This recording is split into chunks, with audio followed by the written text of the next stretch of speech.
High command action मोडवर आलेला आहे। ही बातमी आपल्याला पाहायची आहे, मात्र तत्पूर्वी एक मोठी अपडेट समोर येते। बेस्टमध्ये तांत्रिक बिघाड झाल्याचं चित्र आहे आणि शंभूराज देसाई यांच्या पत्रकार परिषदेमध्ये बत्तीगुल झाल्याचं चित्र पाहायला मिळालं। बेस्टमध्ये सध्या तांत्रिक बिघाड हा सुरू आहे आणि या संदर्भात मुंबईमध्ये कामं सुरू आहेत आणि याचाच फटका मंत्र्यांना सुद्धा बसतोय। शंभूराज देसाई यांच्या पत्रकार परिषदेदरम्यान बत्तीगुल झाल्याचं चित्र पाहायला मिळतंय।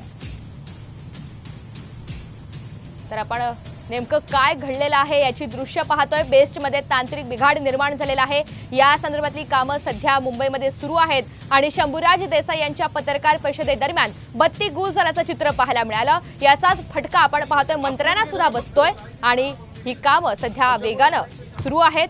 पूर्वपदावर येण्यासाठी शर्तीचे प्रयत्न सध्या सुरू करण्यात आलेले आहेत, मात्र याचा फटका कुठेतरी मंत्र्यांना बसतोय। अभी लाइट तो आने दो थोड़ा यार, काय होणार आहे लाईटचं? आपणच गेले वे फक्त कशामुळे? सकाळपासून चालले, मग अजून आलं नाही टेक्निशियन। 100% शेतकऱ्याच्या पाठीशी आहे। धन्यवाद।